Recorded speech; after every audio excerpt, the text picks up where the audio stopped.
Get the latest Impact podcast right into your inbox each week. Subscribe by entering your email address at impactpodcast.com to make sure you never miss an interview. This edition of the Impact Podcast is brought to you by ERI. ERI has a mission to protect people, the planet, and your privacy, and is the largest fully integrated IT and electronics asset disposition provider and cybersecurity-focused hardware destruction company in the United States, and maybe even the world. For more information on how ERI can help your business properly dispose of outdated electronic hardware devices, please visit eridirect.com. This episode of the Impact Podcast is brought to you by Closed Loop Partners.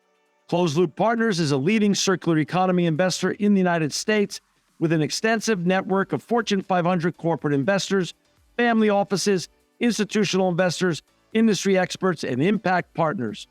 Closed Loop's platform spans the arc of capital from venture capital to private equity, bridging gaps and fostering synergies to scale the circular economy. To find Closed Loop Partners, please go to www.closedlooppartners.com.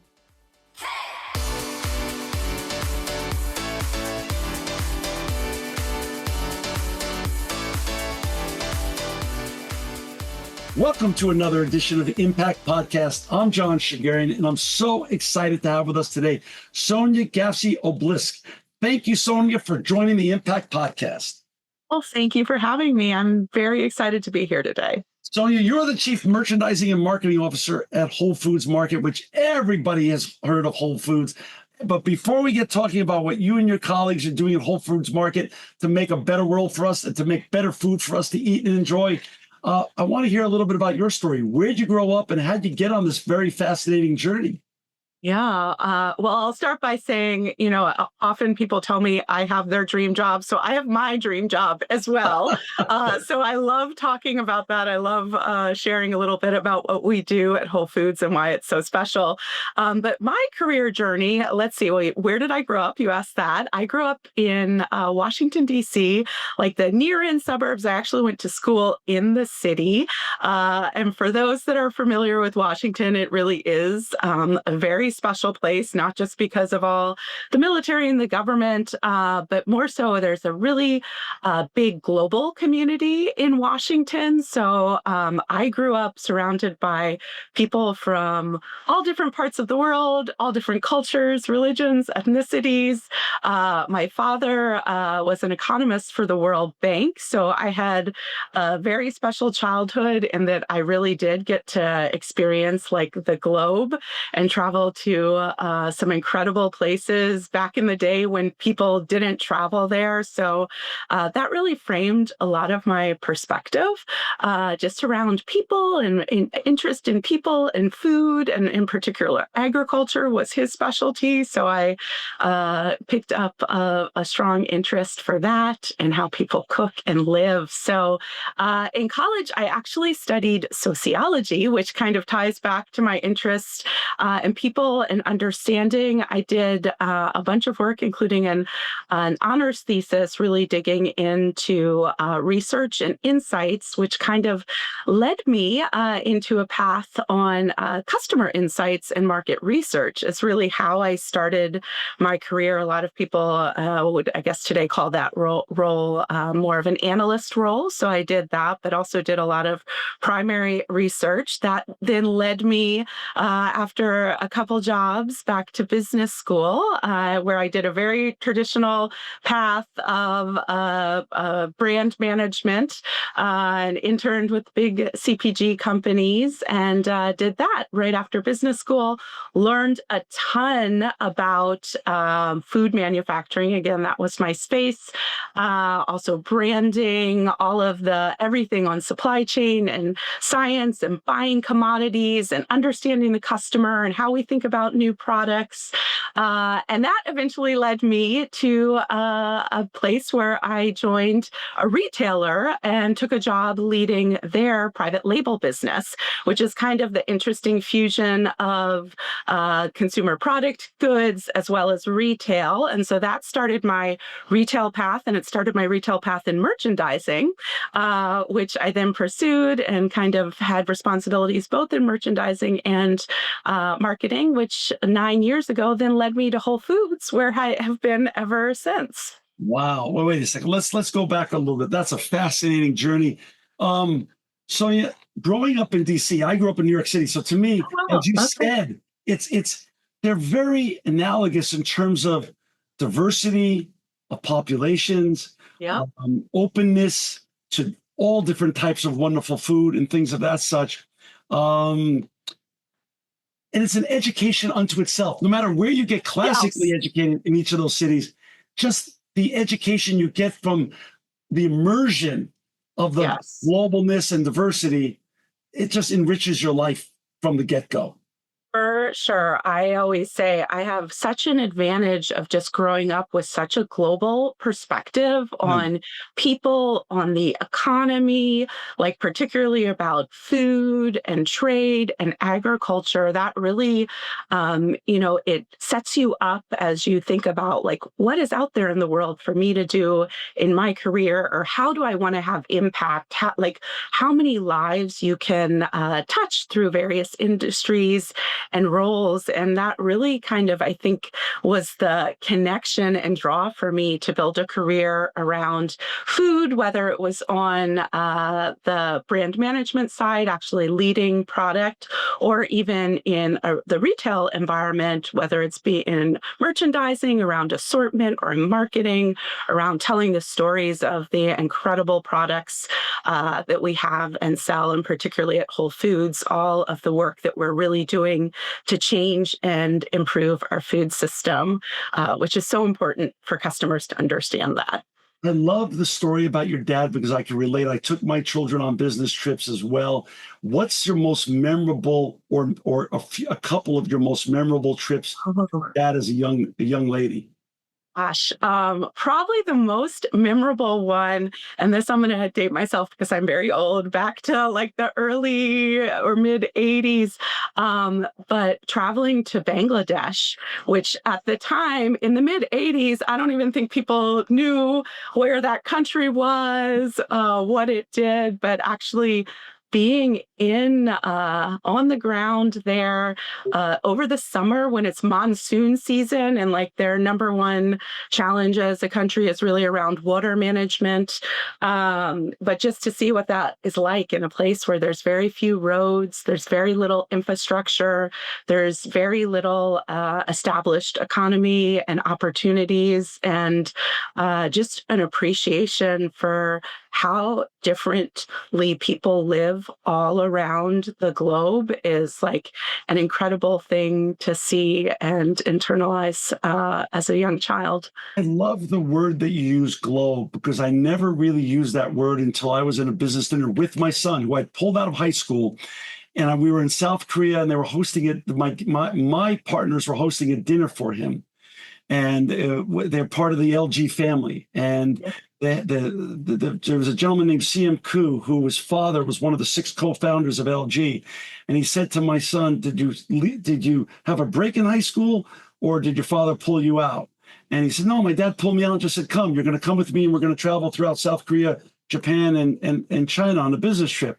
And he said, Tyler, let me just tell you something. That's the only way you're going to become a global citizen. So from what you learned from your dad and those very impressionable trips that he took you on, did that carry on into your adult life? Do you still, with your husband and your family, still travel around the world to new and interesting places? We absolutely do. And it's funny because when I got married, my husband was not a world traveler and he quickly picked up the bug.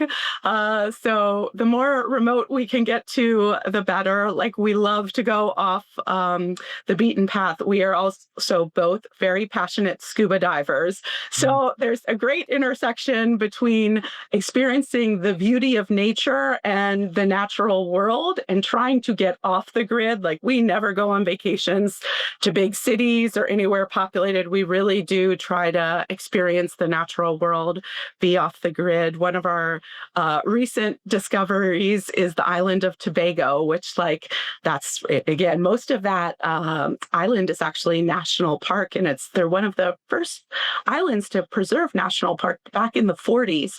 But we go to a little town and there's nothing there, and we'll go there for 2 weeks and scuba dive our hearts out and just experience nature at the next level and live simply and enjoy that and just kind of fit in with the town as much as we can. And that's just for me such a special experience and what I look forward to in my free time. The last time I heard about Tobago is basically in the Beach Boys song. Yeah, Like yeah. that's how old I am. But you don't hear about Tobago, so it's so much fun that you get to carry on what you learned as a child with your dad into your adult life. That makes For for really sure. interesting life, though, and exciting too. So tell me, Chief Yes. Merchandising and Marketing Officer, what does that mean at Whole Foods? Are you the master gatekeeper of what's on the shelves at Whole Foods? Are you the person that everyone with a new product and a new vegan cheese or plant-based product wants to meet and see, or your team? Are you the gatekeeper? I lead an incredible team of merchants that are the folks that everyone with a new product that wants to break through in the natural and organic space comes to see. So we have an incredible team, obviously, which is our traditional merchants, our buyers. They're the ones that decide what items we stock on our shelves every day. We also have a team at Whole Foods that is our quality standards team, and that's something really unique to Whole Foods. You wouldn't typically find this at another retailer, but this is the team that works in the industry, works with suppliers, works with scientists across, the food sector to understand trends, new and emerging ingredients, what health implications are, what sustainability implications are, and they're the ones that really establish our principles, our guiding principles, our quality standards at Whole Foods, which really filters in what is able to come into our stores and, more importantly, what we won't sell in our stores. Right, right. Well, here I'm 62 years old, and I marvel every time I walk into a Whole Foods. When I was 17, I was a professional athlete, but I was getting too heavy to be good at what I was doing. So I had to lose a bunch of weight. And I became first a macrobiotic eater, and I became a vegetarian, and then soon thereafter evolved into becoming a plant-based eater. I can't believe all the stuff I missed most of my life that now is in Whole Foods that you can enjoy that are plant-based. So talk a little bit about what are some of the trends and changes that you're seeing in Whole Foods, comparatively speaking, to when you started your journey in CPG, and then even when you started at Whole Foods 9 years ago. Where are things trending and where are things going when it comes to lifestyles and eating habits in the United States and beyond? Yeah, probably the biggest thing that we observe at a macro level is this shift from focusing on health as weight control, weight loss, to more a broader focus on wellness, which is really about prevention. So it's instead of treatment, it's about prevention of lifestyle related diseases. It's about nutrient density and optimal performance, whatever that looks like in your life, whether it's around athleticism, whether it's around sleep, whether it's around mental mental acuity. There's also such a bigger focus and awareness around how food is grown and raised, and customers being more choiceful in how they're making selections in their store to not only affect their own health and well-being, but that of the broader ecosystem, our broader Earth, our broader planet. So there's an elevated level of awareness about food combined with a much broader and more holistic perspective around what it means to be healthy, which is rooted in well-being. Sonia, just to frame it up, about how many people are underneath you that are these gatekeepers to the shelves of Whole Foods? Yeah. About how many? Is it 50? Is it 100? Is it 10? How many people about? We have several hundred merchants. Wow. Okay. Yeah, several hundred merchants that work within our teams. Okay, so several hundred merchants are the gatekeepers. What would you say, like, out of what does 1 out of every 10 pitches make it onto the shelves? 1 out of every 20? Like, what's the numbers? Is there some numerology? Because it's just so fascinating. It's almost like, it's almost like a real version of Shark Tank. Sure. Try to get on, because your shelves are some of the most coveted shelves on the whole planet. Sure. Well, I'll give you a related stat here. So we actually have a wonderful program that goes by the acronym of LEAP. LEAP stands for our Local and Emerging Accelerator Program. And what that is it's a program where all these food entrepreneurs can apply, be accepted, and then they actually work as a cohort. They go through a curriculum that's really about developing their product and packaging and helping them scale from idea to actually be able to support the demand and service Whole Foods, either across several of our operating areas or even all of our stores. So the last round, I think we had over 1,500 applications for what was about a dozen spots in that cohort group. So that kind of gives you an idea of the magnitude of interest, the incredible entrepreneurship that exists in this food space, and then also how hard and selective it is to get into a physical grocery store. I mean, we would love to carry lots more items, but we're bound by our physical space constraints. So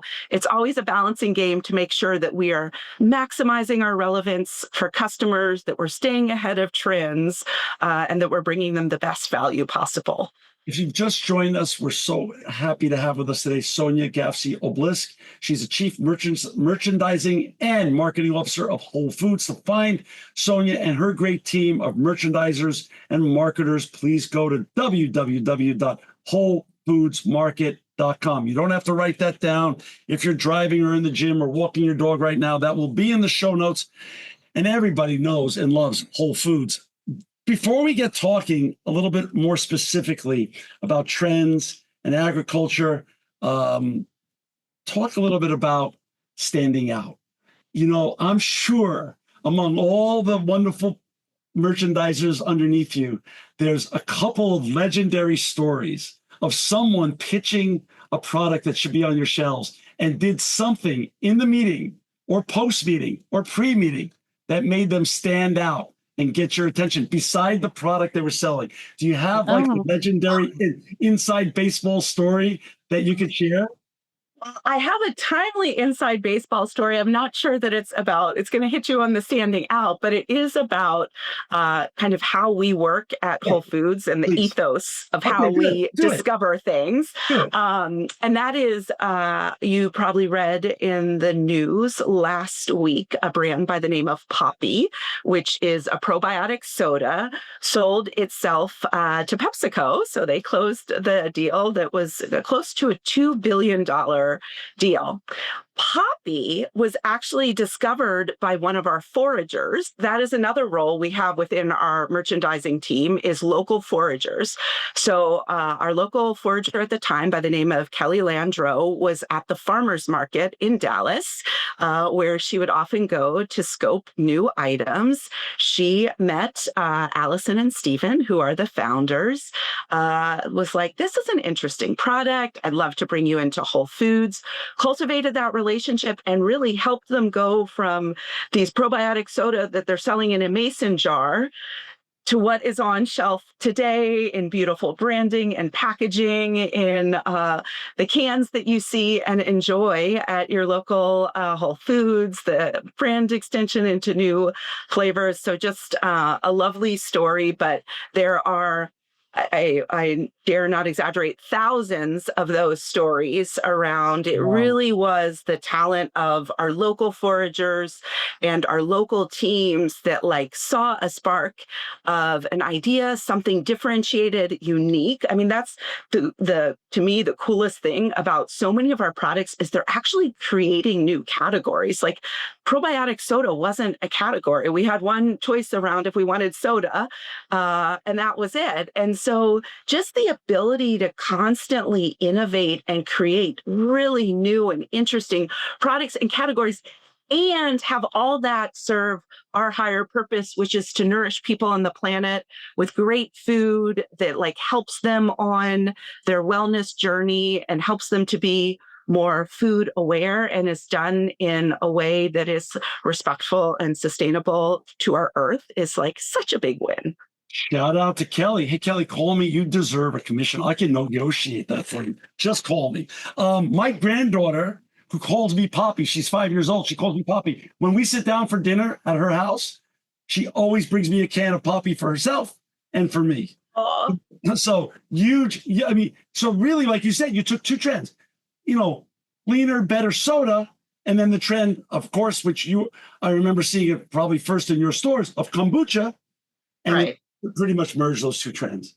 That's right. So it's not only about getting pitched, but you actually have proactively folks that you call foragers, great name, that are out there hunting for basically new products to bring into your stores. Yeah. And even I would say, even beyond our foragers, even just our core merchants that own a desk, so to speak, a buying desk, will work with suppliers as they come in with line extensions or new items, and they'll, have a product and they'll say, well, that's a great item, but why don't you think about using this ingredient or this type of oil or something that will really help it stand out, be differentiated, be more on trend, and be more health forward, I guess is the best way to phrase it. So there's tons of work. This isn't, I don't think Whole Foods is all about, one of our core values is win-win supplier partnerships. Right. And so it really is, it's never about the transaction. It's not about the zero-sum game, who can get the most out of a transaction. It's really around finding the win-win. The more we're able to do to elevate our assortment for our customers, that's a win for our customers. That's a win for the supplier. That's a win for Whole Foods. And that's where we really put a lot of energy, is going the extra mile to make sure that we are bringing the best products that we can and the most exciting innovation, so that we remain a place for discovery for customers who really are food curious. Give us a little bit of inside baseball tips. I know you're a Bruin, so now I'm the dean of the business school at Anderson, and I say you're coming over, and I need you to do a guest lecture on how, if you're an entrepreneur, to get on the shelves. Now, this could apply to a new widget in Walmart. This could apply to a new food product and Whole Foods or any other great food retailer. What would be your greatest 2 or 3 tips for young entrepreneurs? You're giving a lecture today at Anderson. What would you tell them on how to break in and break out and be noticed? Number one, just have a great product. I know that sounds very simple, but whether it's food and it has to taste delicious, whether it's something that just performance and make sure it actually performs. So there's no compromising on quality is probably the headline there. Quality first is the number one thing. Number two is understanding what your financial model is and how can you bring the most value to customers, particularly in in the state that we are with economic uncertainty and customer confidence, everybody wants to get a deal. I don't care where you are, what your income level is.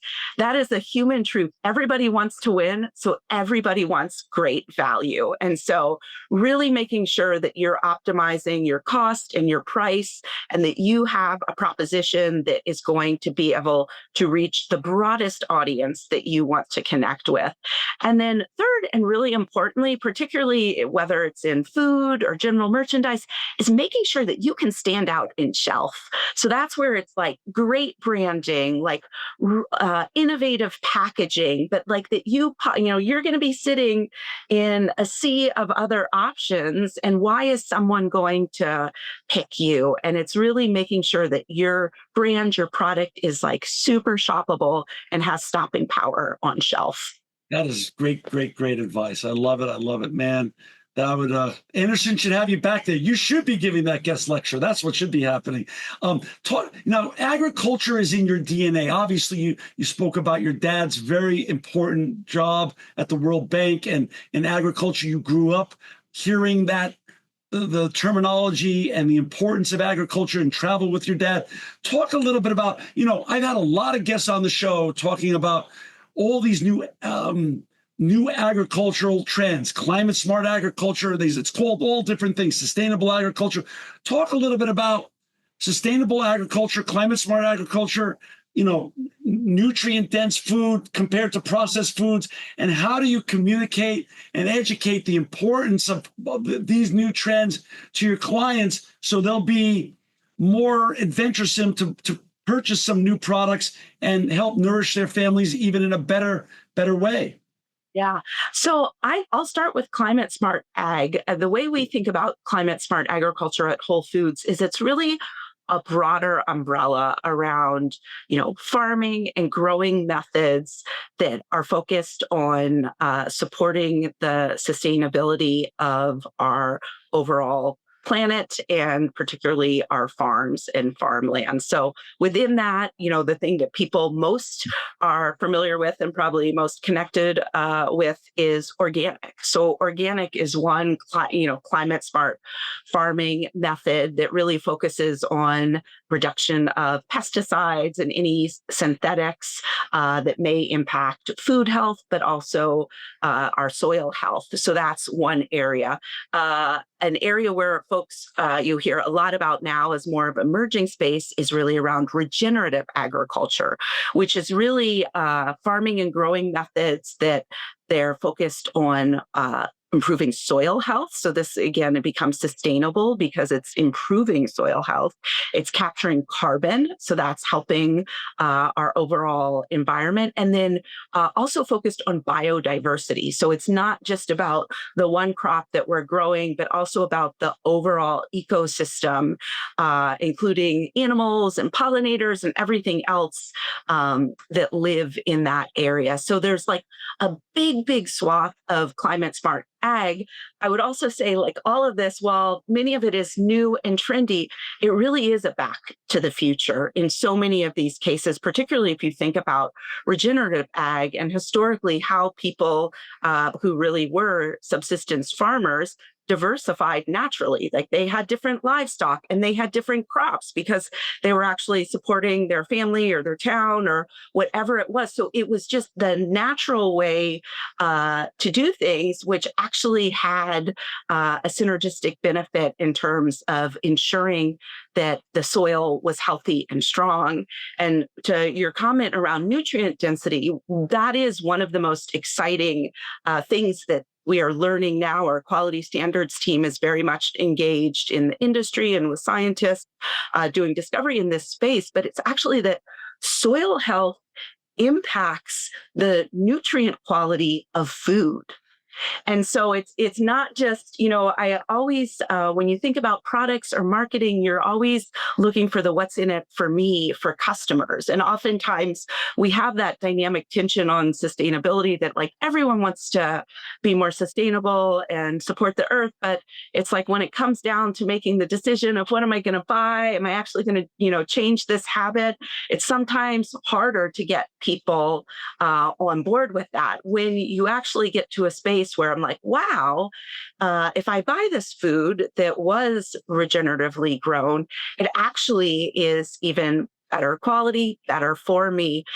There becomes a really compelling customer angle. So I'm excited for all the science and work that's happening in this space. And I didn't ask you, but I meant to. How many SKUs in a sizable Whole Foods store do you have? I was in your Buckhead store a couple of weeks ago. I loved I it. love that store. I Yeah. love that store. And my home store used to be when I lived on 65th and Broadway, was the AOL Time Warner store downstairs. In LA, my home store is the ex Mrs. Gooch's, which is on Yeah. you know where that's at, and one Yeah. on Gailey, Sherman which is Oaks. Yeah. yeah, right, and the one that's on Gailey, that's right on Westwood's campus. So how many SKUs approximately is in a typical Whole Food store? A typical Whole Foods, about 20,000 different SKUs. And do you interrelate? And without, again, no trade secrets, but do you interrelate because of the shared ownership? Do you interrelate also with the chief merchandising and marketing officer from Amazon? And is that an ongoing dialogue and discussion? Yeah. Whole Foods has maintained its independent supply chain in terms of how we source and buy products since starting the company. So nothing really changed on that front. At the time we were acquired by Amazon 7-ish year, now 8 years ago. One thing that I often tell people is like, there's so much respect and admiration for Whole Foods within Amazon, particularly what we do around our quality standards, which guides how we select and choose our products, that we've been able to maintain our quality standards, maintain our independent sourcing of products like throughout our entire journey. Now, there also are many brands, if I look at packaged goods, that you'll also find on Amazon, that you'll find in Whole Foods. And that's great too. I mean, as part of our company's higher purpose, nourishing people on the planet, our focus is really on having the biggest impact possible. Like, we want to change the food system. We want more customers to buy natural and organic products. We want more customers to be food aware. And so anything that we can do to encourage that behavior, help suppliers grow and scale into a place where they not only can service Whole Foods, but they really can go out into the mass market. To me, this goes back to like the win-win. That's what we're always looking for. Talk a little bit about the high wire or balancing act that you have to do with your passion to drive quality ingredients, climate smart agriculture derivative products, nutrient dense products, more organic food, more plant-based food, and then the V word, value. How do you balance all that? Because you're trying to deliver all that to consumers like me who love your store, who live in your stores 2-3 days a week. How do you deliver that? And how delicate is that balance? Yeah, it is a very delicate balance, and quite frankly, has been like my like top focus since joining Whole Foods. It's great to sell the highest quality natural and organic foods.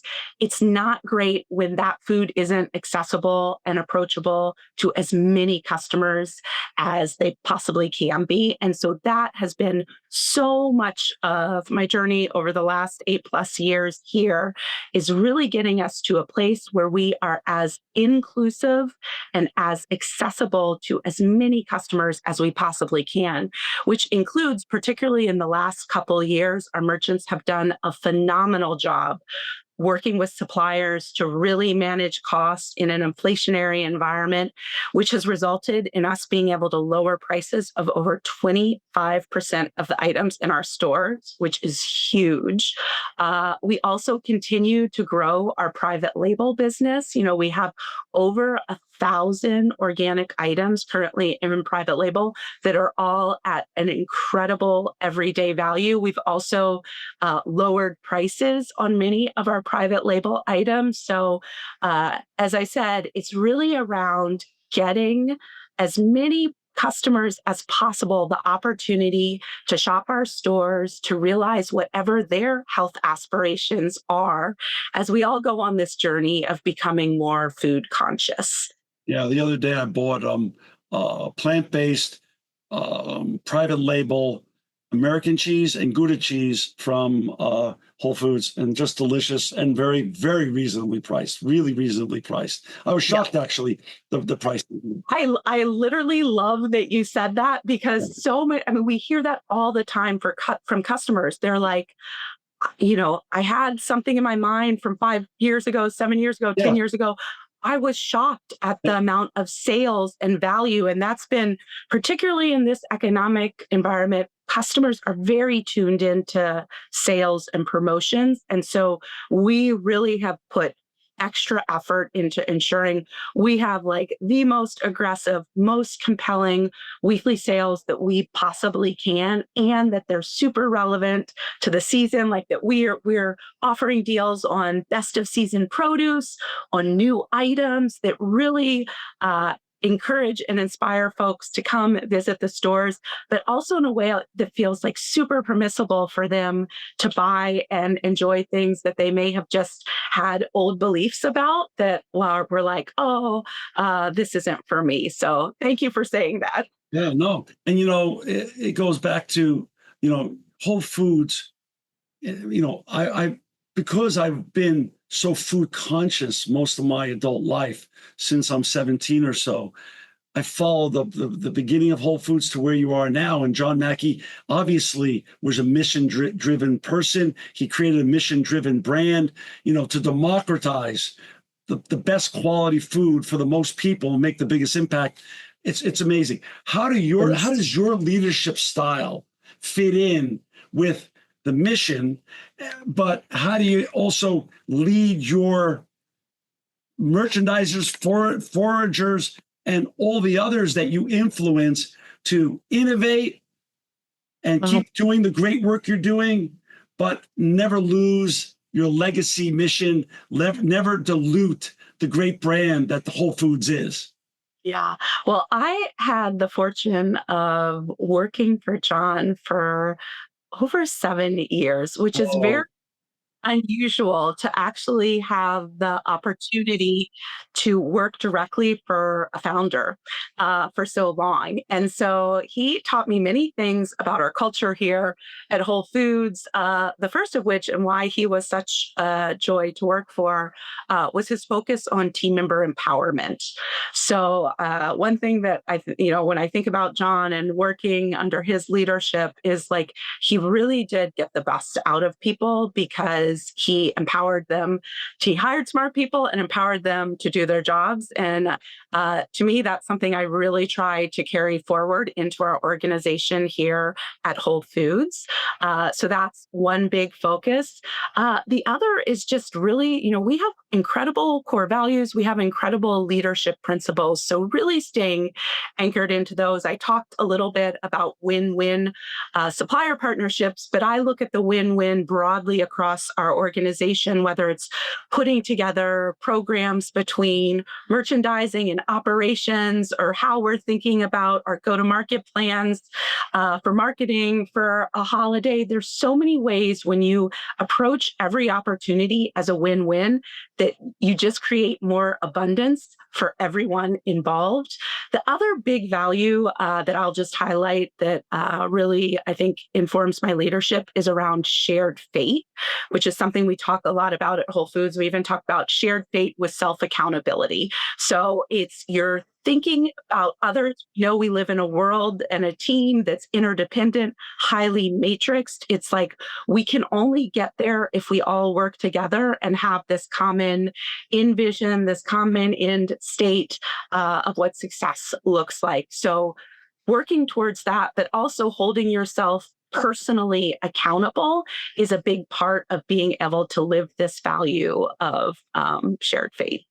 Those are just the last two comments you made, I think, are absolutely spot on and brilliant. I just hung up a call before we started this conversation, Sonya, and we were talking about collaboration. And, of course, the iconic Musks of the world, and the Gates of the world, and the Bezoses and the Michelangelos of the world still exist, but they're the anomalies now. The true people that are making and brands that are making the biggest impacts are collaborators. They don't see the world as zero sum. There's so much out there for all of us. And the more you collaborate, you can actually make a faster, bigger, and a more everlasting impact. So I love that you keep coming back to that. And the fact that we are interdependent, but we have to really collaborate more, I just think is so spot on. And it's so much of what we do to just raise the bar overall by the work that our merchants do with our suppliers. It actually changes some of what those suppliers do in terms of what products they're bringing to market. And that's where it's like shared fate, we're raising the bar and we are having impact, which is what we all strive for at the end of the day. And that's why you're on the Impact Podcast. And that's why you're joining us. Sonya, you're speaking of podcasts. We've been doing this podcast about 16 and a half years or so, and we're so thankful for your time today, but also some of your colleagues have been on before, and we want you to continue to come on. But I do want you to talk about the new podcast that Whole Foods Market has, Beyond the Board. What is that about? What can our listeners expect? And why should we listen to the new podcast that Whole Foods Market has come out with? And we're going to put that podcast in our show notes, so you don't have to write it down or stop your car, stop whatever you're doing now. We'll put the Beyond the Board link into our show notes. Yeah. Well, first of all, thank you. It's so kind of you to bring that up today. I appreciate the plug. We are very excited about that. I think where we started our conversation today, you were asking a lot of questions, which we get all the time of like, what is the journey of a founder like in the food space? There's all, so many options, so many hurdles. Like, how do they actually break through? What was that winning idea? How did it scale? That is exactly what Beyond the Board is about. So it's talking with founders about their journey, commercializing their products and getting it to a national level as a brand. So and I will say, I'm biased, of course, but it's fascinating to me the level of diversity in journey and like what motivated the original idea. Some of it is just about passion for food. A lot of it is founders actually addressing their own health concerns. So they couldn't find a commercial solution, so they created one themselves.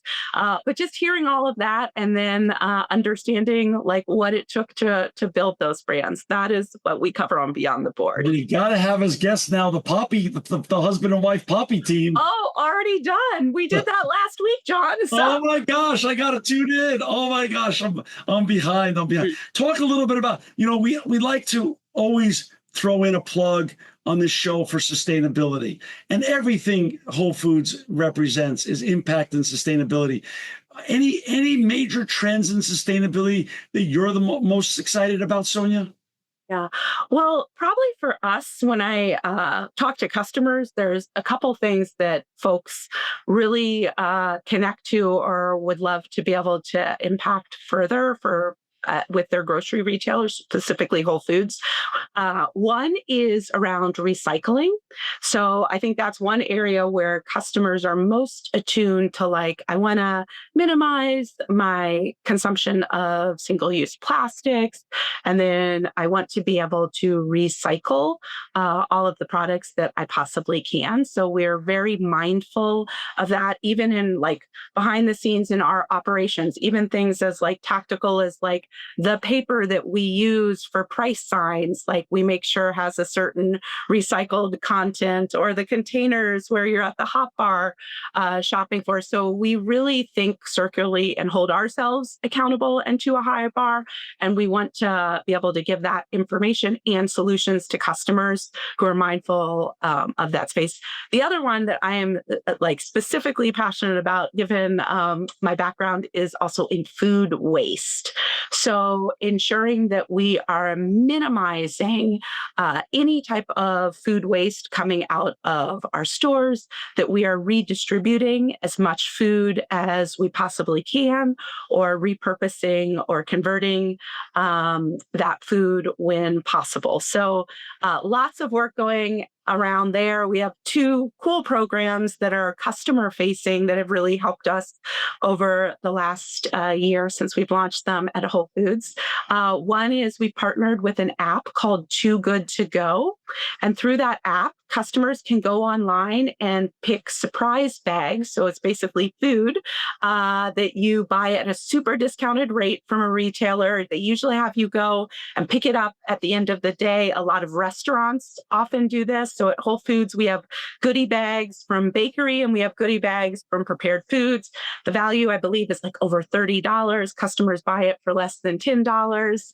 And it's a great way for us to not throw away food. It gets in the hands of someone that will appreciate it. I think we hit a milestone about a month ago that we actually saved 1 million meals through the Too Good To Go app, which was like very, very exciting for me.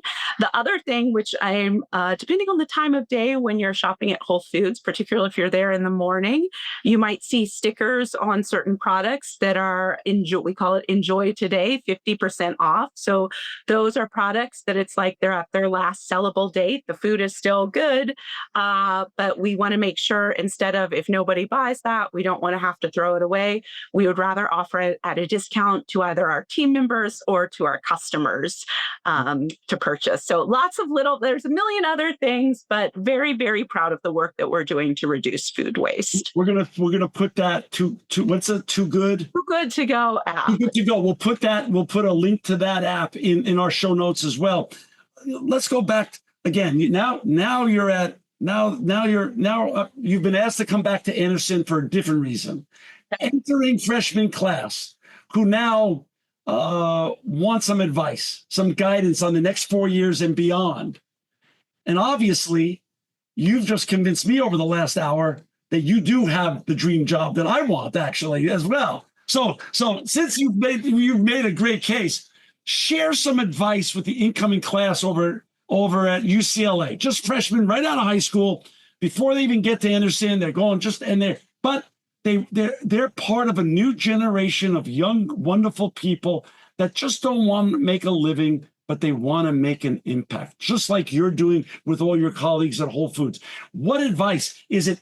There's so much confusion or let's just say paradoxical information out there now. Some people say real life experience is much better. You don't need to go to what is classically known as higher education anymore.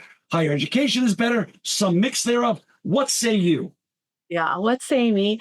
Well, I took the path of classical education. It served me well, not because it necessarily led me to a specific job, but I think it helped me develop a lot of critical thinking skills. And most importantly, and kind of what I look for in talent, is folks that have really strong learning agility, meaning that they can be exposed to new things, quickly learn and understand. And my advice to anyone early in their career is just be open to any and every opportunity. Life goes full circle many times. The broader your perspective, we talked about global perspective earlier, the broader perspective, the more diverse experiences you have, it ultimately leads you to more doors being opened, as well as helps you develop a very unique perspective on solving problems and identifying opportunities, looking at a much more cross-functional way than those folks that kind of, I'm going to do one thing, here's my one path, I'm going to stay very narrow. So to me, a great career starts really broad, and then the funnel, you tend to develop an expertise or a skill set. It becomes a little more narrow as you grow and advance. But in the beginning, really being open to things that you may not have considered, because, as you stated earlier, there's so many jobs. How do you even know what these jobs are? I always meet people and I'm like, wow, what an incredible job. I didn't even know that was a job. So it really is about staying open-minded and working hard. It sounds like the seeds for your great advice, your really wise advice, and I love that, really started with your dad on those travels. He would love to hear that. Thank you for saying that. I was going to come back and say, has Dad lived to see all your great success? Absolutely. He continues to be my number one fan. So I love it. Shout out to your pops. That's awesome. And that is just awesome. Well, Sonya, you are just nothing but amazing. And like I said, now I see how you got the Chief Merchandising and Marketing Officer job at Whole Foods. For our listeners and viewers to find Sonya and her colleagues in merchandising and marketing and all the important and sustainable and impactful work they're doing at Whole Foods, please go to www.wholefoodsmarket.com. Sonya, you've been more than generous with your time today, an hour plus, but more important than the generosity of your time, thank you for making the world a better place. Well, thank you for having us. Thank you for letting us share the Whole Foods story. And thank you for being a dedicated customer. I love talking to our customers, hearing feedback, and appreciate you so much. This edition of the Impact Podcast is brought to you by Engage. Engage is a digital booking platform revolutionizing the talent booking industry. With thousands of athletes, celebrities, entrepreneurs, and business leaders, Engage is the go-to spot for booking talent, for speeches, custom experiences, live streams, and much more. For more information on Engage or to book talent today, visit letsengage.com. This edition of the Impact Podcast is brought to you by ERI. ERI has a mission to protect people, the planet, and your privacy, and is the largest fully integrated IT and electronics asset disposition provider and cybersecurity-focused hardware destruction company in the United States, and maybe even the world. For more information on how ERI can help your business properly dispose of outdated electronic hardware devices, please visit eridirect.com.